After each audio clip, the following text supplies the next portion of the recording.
Stories aren't these huge, epic battles. They're the quiet ones, the ones about personal victories that just change everything. Today, we're going to dive into one of those. It's a beautiful story from Sudha Murti, all about a promise, a deadline, and the incredible, incredible power of a grandmother's determination. All right, so let me set the scene for you. I want you to picture a small village in North Karnataka. The transport system, it's not the best, right? So the weekly magazine, it always shows up a day late.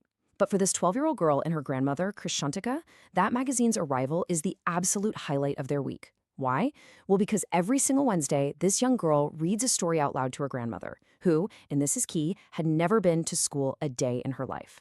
And look, this wasn't just any story. We're talking about a serialized novel, the kind that has you waiting all week for the next part. It had absolutely captivated Krishtaka, and in a really profound way, it became a mirror to her own life. So, the novel was called Kashi Yatre, and it's all about this elderly woman whose one great desire in life is to go on a pilgrimage to Kashi, the holy city of Varanasi. She saves, and finally she has enough money. But right then, she meets this young orphan girl who desperately needs money for her wedding. And in this moment of incredible selflessness, the main character gives all her savings away, believing that helping this girl, well, that was more important than the pilgrimage itself. And this is where the story becomes so personal for the grandmother. You see, Krishtaka also dreamed of going to Kashi. She'd never been. So she saw herself completely in this character. She'd listen with such intense concentration that she would literally memorize every single word her granddaughter read. This wasn't just some story in a magazine anymore. It was her story. But of course, this beautiful weekly ritual, it was about to be broken. And that one little interruption, it would end up being the catalyst for a huge, profound change. So here's what happens. The granddaughter has to go to a nearby village for a wedding, and she's gone for about a week. While she's away, the Karmavira magazine arrives, right on schedule. Krishtaka, she opens it, she sees the pictures for the next chapter of Kashi Yatre, and for the very first time, the full weight of not being able to read just crashes down on her. She couldn't understand a single word. So when her granddaughter gets back, she finds Krishtaka in tears. It's just heartbreaking. And later that night, her grandmother just opens up and confesses how she felt. And you have to understand, this wasn't just about missing an episode of her favorite story. No, this was a deep, profound realization. She felt completely dependent. She even said, "What use is money when I cannot be independent?" It was like her illiteracy was a chain, and she was finally feeling just how heavy it was. And right there, in that moment of pure vulnerability, Krishtaka made a decision that was going to change the entire rest of her life. With tears still in her eyes, she looks at her 12-year-old granddaughter and says she wants to learn the Kannada alphabet. Now remember, she's 62 years old, and she was dead serious. And this wasn't just some passing wish either. Oh no, she had a plan. She said the lessons would start tomorrow. She promised she would work very, very hard. And she gave herself a serious deadline, the day of the Saraswati Puja festival. The goal?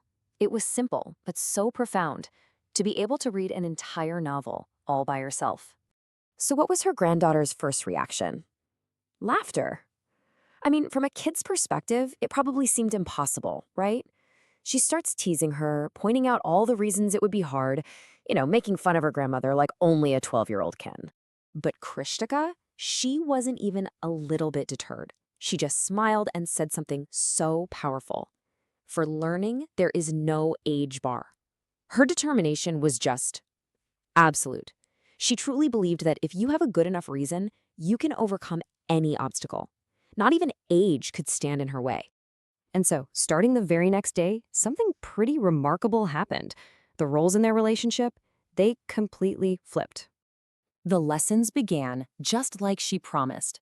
The 12-year-old granddaughter became the teacher, and Krishtaka, her Ava, became the most amazing, dedicated student you could ever imagine. I mean, the amount of homework she did was just incredible. She would read, repeat, write, and recite.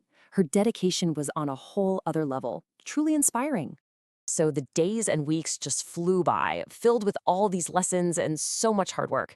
And then it was here, the deadline. The day of the Saraswati Puja had finally arrived. Okay, so this was it, the moment of truth. Had all that incredible hard work actually paid off?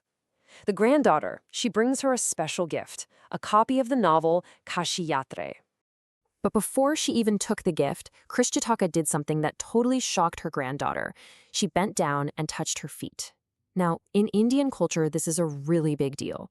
It's a profound sign of respect, something a younger person almost always does for an elder, not the other way around. And her reason for doing it was just beautiful. She explained, "I'm not touching the feet of my granddaughter. I'm touching the feet of my teacher." She was making a point to respect the person who gave her the gift of knowledge, the gift of independence, no matter how old they are or what their relationship is. And then came the ultimate proof. She took that novel her granddaughter gave her, and confidently, so clearly, she read the title out loud.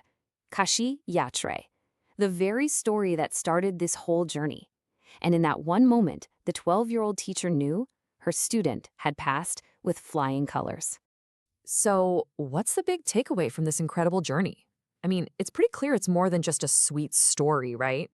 Okay, so remember in the novel Kashi Yatra, the main character believes that helping the orphan is her ultimate punya, her most sacred, meritorious act. Well, for the real-life Krishtaka, learning to read, gaining her own independence, that became her sacred act. That was her ultimate punya. And here's why this story matters so much.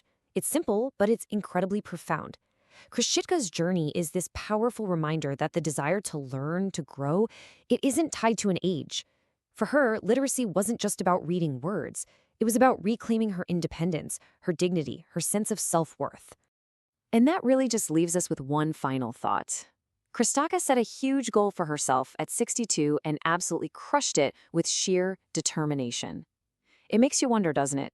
If there really is no age bar for learning, what have you always wanted to learn?